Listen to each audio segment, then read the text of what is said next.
It's another way to kind of punch a big old hole through their scammer story, if you will. So now if we kind of think, okay, how to be scam proof, what are kind of these big things? This is why we're talking about these. Yeah. So again, we aren't 100% scam proof, but we can limit the financial damage. Yeah, it's essentially you're reducing your convenience, but you're reducing your convenience at the sake of making sure you're more secure.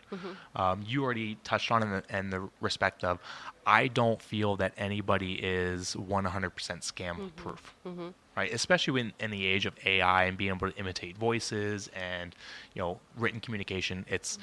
I don't think it's possible to be 100% scam proof, but I do think it is possible to limit our exposure in such a way that, we are as reasonably confident as we can be that the people that we are interacting with are legitimate. But along those lines of the things that you can do to help get you closer to that 100% mark are, you've already touched on it, freezing your credit.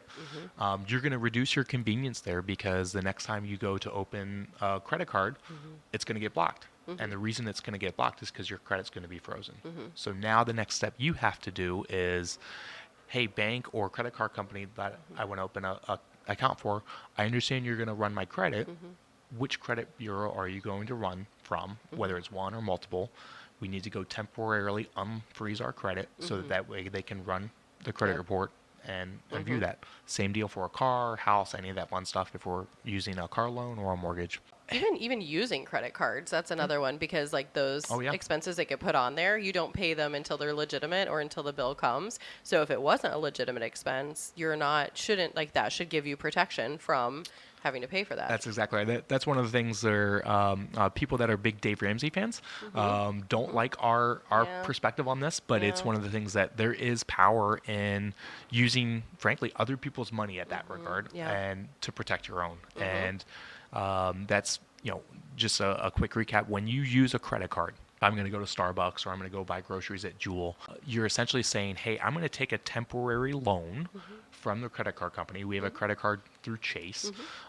Chase is going to give me a temporary loan. As long as I pay that loan off by the statement date, Chase is not going to charge me any interest. So that's a really great, powerful thing with there. I'm not using my money until I actually move money from my checking account over to the Chase credit card.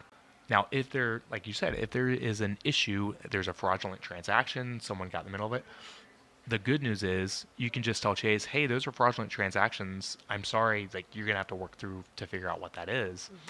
Now, if you had a situation where someone was using your debit card and your debit card got out there, well, now you have to fight with your bank. Let's say you bank at Chase as well. Now you have to fight with Chase and say, well, Chase, these are fraudulent transactions. I need my money back. And Chase is going to say, okay, well, great. We'll open an investigation and we'll try to figure out what that's going to look like. But that's going to be time. And hopefully it's taken care of in a very quick, efficient manner. But we don't know. You're fighting with the bank to get your own money back.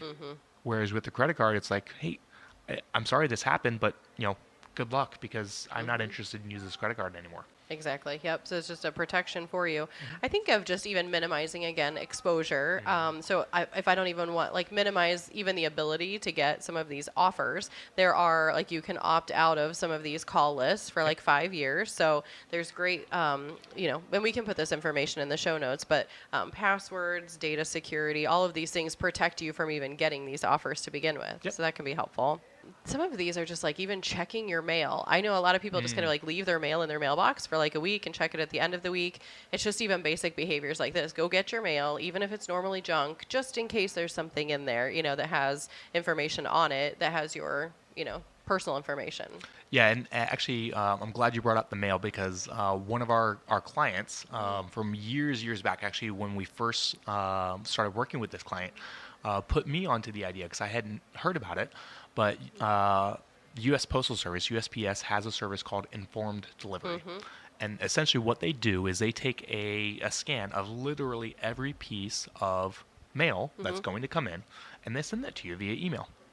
Now, when you get your mail, if it is checking every once a week, we would encourage us to check it more frequently. But you can cross-reference those email scans with the mail that you received. Yes. If you're not seeing a piece of mail that you got a scan for, hey, something's up. Yes. Why didn't we get this? Especially if it's a credit card statement or a brokerage statement. Any one of those situations, we can look at things and say, hey, something's off here. I need to go track this down. First step there would be to call USPS. I don't see this piece of mail. Can you clarify for me why I'm not seeing this? They may be able to help. They may not. If you're unsure as to what to do next, I would call either the credit card company or the bank statement or the brokerage company or the custodian, and say, hey, something's off here. I didn't receive this piece of mail. Can we just put the account on a restricted basis right now?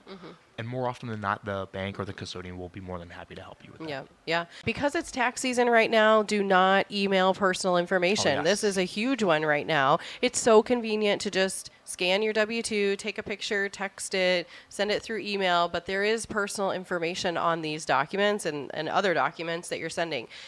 All of these professionals today have secure portals that they have you upload your data to, your documents and things like this. So if they don't, then you're probably dropping it off in person. But just realize, like, these professionals are working to keep your information secure too. So don't be providing information other ways. Yeah, no, that's really helpful. All right, so what should I do if I do get scammed? What would you say? Tell someone, right? So it's as much shame that you feel might come about it.